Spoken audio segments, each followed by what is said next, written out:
And I'm Jenny Milkowski. Ginger Jeffries has the night off. Thanks for being here.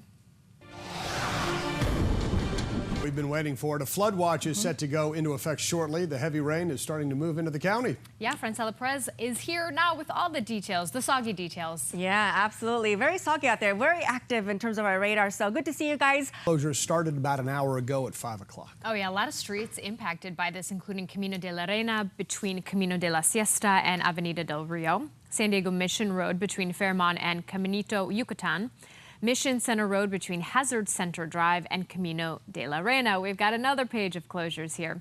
Camino del Este between Station Village Drive and Camino de la Reina, Qualcomm Way at Rio San Diego Drive, Ward Road at Camino del Rio North.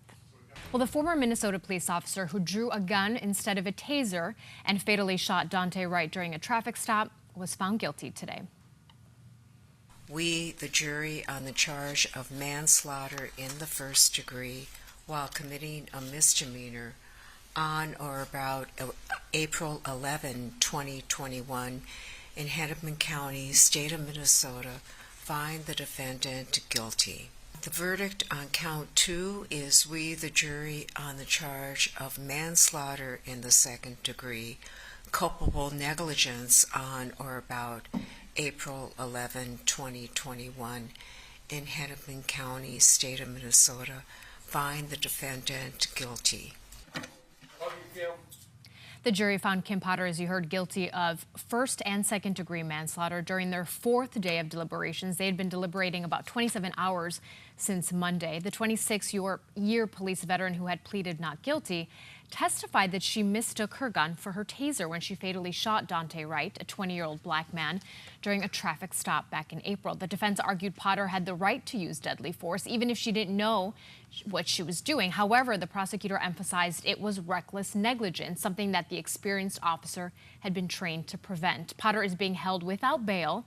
She will be sentenced February 18th. The maximum for first-degree manslaughter in Minnesota, 15 years, and for second degree, 10 years. We've got some early studies that suggest that while the Omicron variant may be more transmittable than Delta, it seems to be less severe. So there are studies out of the UK, Scotland, and South Africa that found patients infected by Omicron are 2/3 less likely to end up in the hospital. However, Omicron is spreading much faster than Delta, doubling roughly every 2 days. I'm sure someone out there knows someone who's sick at this point. At that rate, the total number of hospitalizations could end up even higher than with Delta. So experts say the best defense against Omicron, as you've heard before, get vaccinated and then get boosted. Well, a second Royal Caribbean cruise ship is seeing a COVID-19 outbreak. The cruise line says 55 fully vaccinated crew members and passengers on the Odyssey of the Seas have tested positive. The ship set sail Saturday from Fort Lauderdale, Florida. Later that same day, it was denied entry to Curacao and Aruba because of the growing number of COVID cases. The ship will idle at sea until it was supposed to return to Fort Lauderdale December 26. Now, just last week, Royal Caribbean announced another cruise had dozens of COVID cases on board as well. San Diego County is seeing an uptick in COVID-19 numbers amidst the holidays. The county is reporting more than 1,800 new COVID-19 cases and 10 additional virus-related deaths.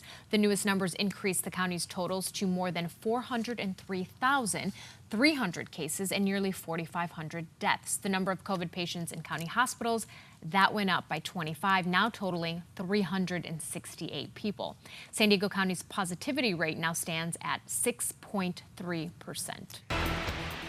Well, Joe Biden says he intends to run for re-election in 2024. In an interview with ABC News, the president says he plans on being on the ballot again, especially if he gets a chance to once again go head-to-head with former rival Donald Trump. Do you plan to run for re-election? Yes. Oh, Logan, I love those sayings. And then they say, be grateful for what you have, and then that'll attract more. And then also, be grateful for what you had because at one point you probably really wanted it, like a job or a relationship. So don't take it for granted. Okay. Hey, are you one of those people that gets their shopping done super early? How do you do it? Or do you wait until, I don't know how they do it. Or do you wait until the last possible second, like you're legitimately sitting on the couch and thinking to yourself, I have to go right now?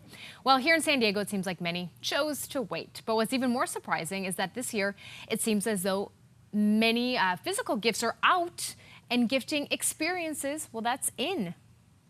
It's funny, my wife actually was talking about how she wanted to do more experiences. So just like massages, going for like vacations. Well, some big news from the band Coldplay. The Grammy-winning band is planning to release its final album in 2025. Frontman Chris Martin making the announcement earlier this week on a BBC radio show. He says the band will continue to tour and might even collaborate with other artists. Coldplay released their first album, Parachutes, back in 2000. They've since released 9 albums. This comes on as the band embarks on its first tour in years. I thought they were around longer than 2000, man. I know. Time is flying. Yeah, it is. Thanks for joining us this evening. Yeah, we hope you'll join us tonight for the KUSI News at 10 and 11. Until then, we've got a little Coldplay playing Christmas lights. Have a good night. Well, the Alpha Project aims to empower people, families, and communities by providing work, recovery, and support services to those who are motivated to change their lives and to achieve self-sufficiency, something we all strive for. The project strives to not only manage homelessness, but rather to end it by offering jobs, not handouts. Here to tell us more about this organization is the president and CEO, Bob McElroy. Thanks for being here, Bob. Thanks for having me. Now, you guys are doing such a wonderful thing, but for those at home who, maybe are hearing about this for the first time, please kind of give us a background of how this all began. Oh, I started 35 years ago on the streets, trying to put homeless people to work. And, you fast forward 35 years and we've got 33 programs in 7 different cities from to Oakland, 1,000 units of housing for families and veterans and seniors. We run all the major bridge shelters downtown.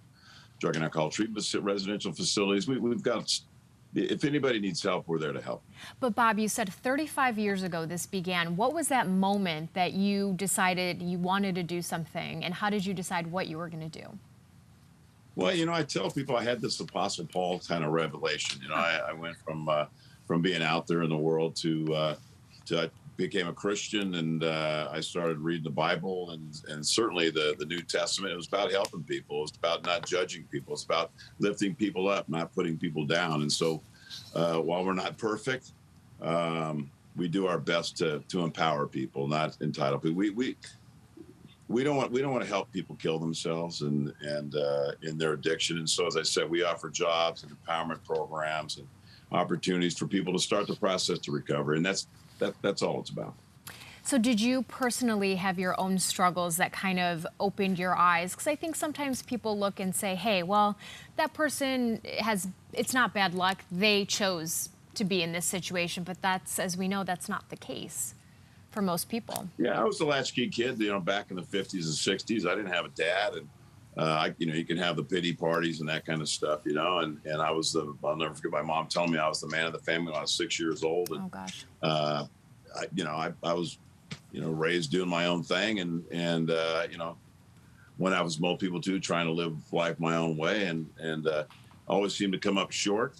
And as I said, I understand what it's like to be alone and to be sometimes be hopeless. And there's always, God will always put certain people in your life to give you an opportunity to say, let's try to do something else, or bring you a friend, somebody that'll listen to you, and somebody who will mentor you. And I was fortunate to have that over my lifetime. And that's what we do with our folks. We mentor people. We establish relationships. Most of my 300 plus staff all have lived experiences. They've been drug addicts and alcoholics and convicts and gang members and homeless. And, if they need education for our treatment programs, other things like that, where they need credentials, we'll pay for the continuing education. But the lived experiences, I think, is what sets us apart. We have a different culture at Alpha. We've all been there and done that. So it gives us an opportunity to really meet people where they are and understand where they are, how they got there, and how we're going to get them out of that situation. Well, it seems, Bob, like you're saying, so you went through it. So you don't have sympathy for these people, you have empathy for them. And instead of giving them just a one-time handout, you're giving them the tools they need. Can you elaborate more on that? How are you doing that? You're not just handing something out, you're really giving them tools. And absolutely. I've been struggling over the last few months. I've been hearing these cliches of, compassionate, having compassion for people, allowing people to kill themselves on the streets and their tents and things like that. I don't think that's compassion. I think compassion is sitting down with individuals, finding out why they're there, meeting people where they are, and then providing them opportunities to change. Sometimes that takes 10 or 15 or 100 times, but eventually people get tired of being sick and tired, and they'll come in and start the process. You have to be willing. Yeah. And until you're willing, there's not much we can do for you, but there's always that window of opportunity in everybody's life. And we just have to be there when that window opens just a little bit for that individual to grab your hand and say, I'm going to give it a shot. We have to be there for that. And so we're out there every day. People know where we are and we know where they are. And as I said, we check in with people, we establish relationships with people. And I've known people out there for 25 or 30 years, and finally they've come in and start the process. Doesn't happen every day, but when it does, miracles happen. Oh, Bob, these are people with unique stories, not just statistics. So what you're doing is so great. We do have to wrap up, but if people are interested in reaching out to you or just helping you, where can they go for more information? alphaproject.org. All right, perfect. Alphaproject.org. And the blessing about this season is we get to experience the love of people. So many times all you hear is the negativity. There's some really awesome people in this world that stand by us and change people's lives. Yeah, it's a good reminder. There are good people out there, and you are one of them. So, sir, thank you for what you're doing. Please continue, and we hope to talk to you soon. Thank you. All have a very blessed Christmas. You too, Bob. We're expecting this Christmas New Year holiday to be the third busiest on record. Here now to tell us more and maybe perhaps offer some tips, we've got Doug Shoup from the Auto Club. Hi, Doug. Hi, Jenny. Thanks for having me on this evening. Where are you driving to, sir? I see you're in your vehicle. I am actually doing last-minute errands before I actually fly down to see family in Florida tomorrow. Oh, Doug. I hope nobody's watching because you're probably buying all their gifts right now, you last-minute shopper. Well, fortunately, they're in Florida. Doug, maybe they're streaming you live right now on KOSI.com. Yeah, well, you know what? I think that they're having a little bit less rain there in Florida than what we're having here in Southern California right now. Are you pulled over, Doug, in a safe location? I am. I'm actually in a parking garage right now. Good. But I'll tell you, it's really a very difficult drive for so many people this afternoon with the wet weather that's falling across Southern California. And the Auto Club is projecting 8.8 million people will be traveling 50 miles or more away from home from today through Sunday, January 2nd. So what are your tips to these people who will be driving besides, don't drive?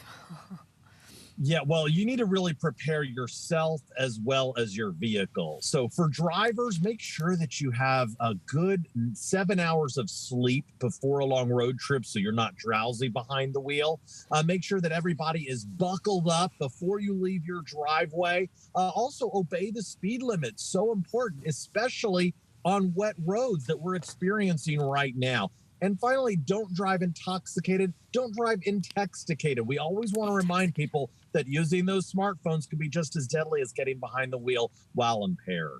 You're not kidding, because at any point, I think if you look over at the car next to you, I see people swerving and you think, oh goodness, what's wrong? And you just see them looking down and kind of driving like this. Yeah, which is illegal. Yeah. We need to keep reminding people it's against the law. But more importantly, it's deadly. I mean, too many people are injured and lose lives because of distracted driving. And, I mentioned that you want to prepare yourself as the driver, but you also want to prepare your vehicle. Over the next 11 days, the Auto Club anticipates coming to the roadside rescue of 146,000 stranded drivers in Southern California alone. The primary reasons why people will call us for help will be for dead batteries, flat tires, and then people locking themselves out of their vehicles. So check your tire tread. Check your tire tread and inflation. Very important. Make sure your battery is working good and in good shape. Check your headlights and taillights to make sure that there aren't any bulbs out, because you need other drivers to see your vehicle. Yeah, and then maybe it would be a good idea to pack some snacks and warm clothing maybe in the car just in case, a flashlight, stuff like that. Absolutely. Flashlight, great idea. Bottles of water.